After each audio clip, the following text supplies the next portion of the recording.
ఎంపీగా పోటీ అంటే టీడీపీ నేతలు వణికిపోతున్నారు. గత ఎన్నికల్లో ఎంపీగా పోటీ చేయడానికి ఎంతో ఉత్సాహం చూపిన నేతలు ఇప్పుడు సైలెంట్ అయిపోయారు. ఈసారికి తమను వదిలేయమని బతిమాలుకుంటున్నారు. 2014 ఎన్నికల్లో పార్టీకి ఎంపీ అభ్యర్థులు ఎంత ప్లస్ అయ్యారో ఇప్పుడు అంత వీక్ అయ్యే పరిస్థితులు కనిపిస్తున్నాయి. వాస్తవానికి 2014 ఎన్నికలకు ముందు తెలుగుదేశం పరిస్థితి దయనీయంగా ఉండేది.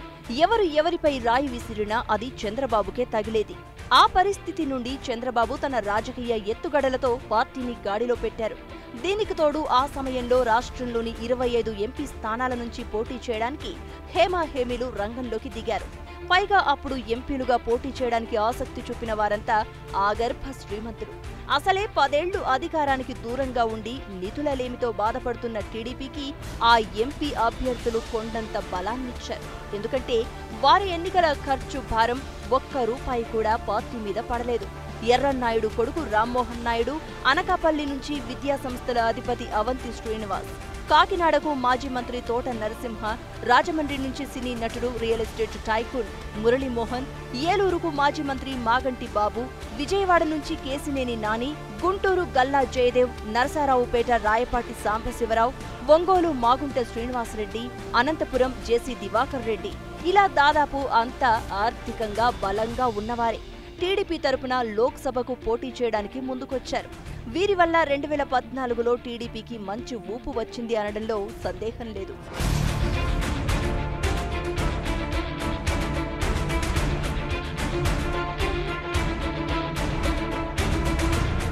ఈ పరిస్థితిని సద్వినియోగం చేసుకున్న చంద్రబాబు కూడా ఆచితూచి వీరందరినీ సరైన స్థానాల్లో నిలిపి విజయం సాధించారు.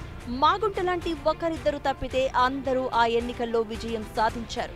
వీరు గెలవడమే కాకుండా వీరి పరిధిలోని అసెంబ్లీ సెగ్మెంట్ల నుంచి పోటీ చేస్తున్న టీడీపీ అభ్యర్థులకు కొండంత అండగా నిలబడి వారి గెలుపునకు దోహదపడ్డారు. కానీ 5 ఏళ్ల తర్వాత ఇప్పుడు పరిస్థితి రివర్స్ అయింది.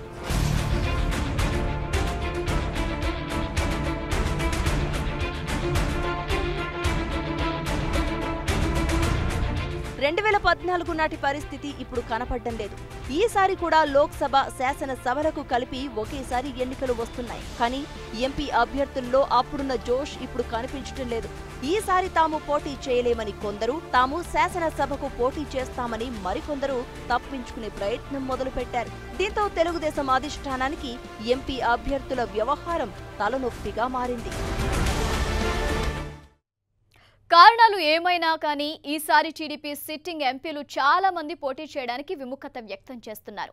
మరి ఈ పరిస్థితి ఎందుకొచ్చింది? చంద్రబాబు చెబుతున్నట్టు నిజంగానే బెదిరింపులకు భయపడి పోటీకి ముందుకు రావడం లేదా? లేదంటే కేంద్రంలో మళ్లీ బీజేపీనే వస్తుందనే భయమా? మరిప్పుడు తెలుగుదేశం అధిష్టానం ముందున్న మార్గమేంటి?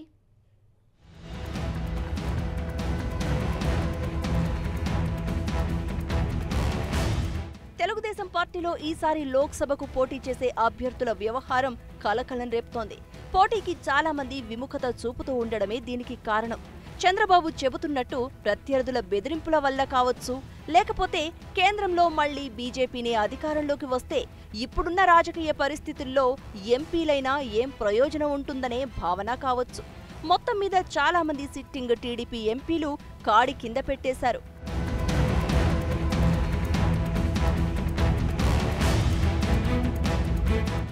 మళ్లీ ఎంపీగా పోటీ చేయడానికి ఇష్టం లేక కొందరు ఏకంగా పార్టీనే వీడారు.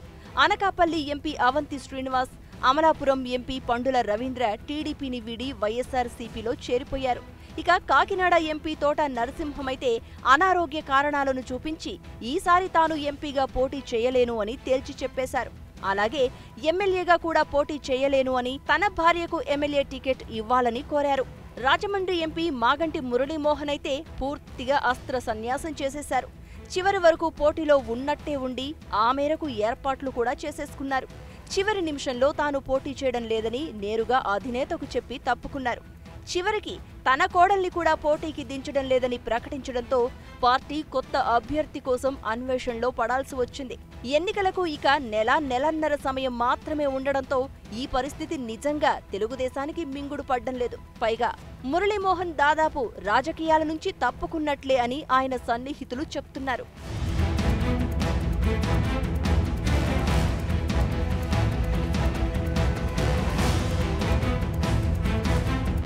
అటు వయసు పైబడ్డంతో తాను పోటీ చేయలేను అని తొలుత ప్రకటించిన నరసరావుపేట ఎంపీ రాయపాటి సాంబశివరావు ఇప్పుడు మళ్లీ పోటీ చేస్తాను అని చెప్తున్నారు. ఒంగోలు నుంచి 2014లో పోటీ చేసి ఓడిపోయిన మాగుంట శ్రీనివాసులు రెడ్డి అయితే తనను పోటీ చేయమని బలవంతం చేయొద్దని చంద్రబాబుకు తేల్చి చెప్పేశారు. అంతేకాదు అటు వైసీపీ జనసేన పార్టీలతో టచ్లో ఉన్నారన్న వార్తలు కూడా వినిపిస్తున్నాయి. ఆదాల ప్రభాకర్ రెడ్డి సైతం నెల్లూరు పార్లమెంటు వదిలి అసెంబ్లీకి పోటీ చేస్తున్నారు. జేసీ దివాకర్ రెడ్డి కూడా ఈసారి పోటీ చేయడానికి సుముఖంగా లేరు. తన కుమారుడికి టికెట్ ఇవ్వాలని పట్టుబడుతున్నారు. గల్లా జయదేవ్ మాత్రం ఈసారి తాను పోటీ చేయాలంటే తన పార్లమెంటు పరిధిలోని 4 అసెంబ్లీ స్థానాల్లో అభ్యర్థులను మార్చాలని పట్టుబడుతున్నారు. ఈ విధంగా ఎవరికి వారు పోటీ నుంచి తప్పించుకునే ధోరణిలో ప్రవర్తిస్తూ ఉండడం చంద్రబాబుకు తలనొప్పిగా మారింది. ఈసారి వీరు కాకుండా కొత్త వారిని రంగంలోకి దింపాలి అంటే పార్టీ మీద భరించలేని ఆర్థిక భారం పడే పరిస్థితి ఉంది. పైగా సర్వేలు, ప్రజా అభిప్రాయం వంటి పెద్ద ప్రాసెస్ ఉంది.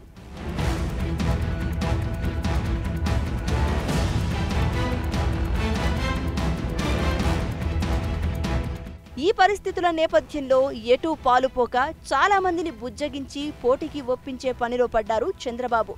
ఆ కోవలో మచిలీపట్నం ఎంపీ కొనకళ్ల నారాయణ, హిందూపురం ఎంపీ నిమ్మల కిష్టప్పలను ఈసారి కూడా ఎంపీలుగానే పోటీ చేయించడానికి ఒప్పించారని సమాచారం. మొత్తం మీద 2014లో టీడీపీకి కొండంత బలమైన ఎంపీ అభ్యర్థులు ఈసారి పార్టీకి పెను భారంగా మారారు అని తమ్ముళ్లు వాపోతున్నారు.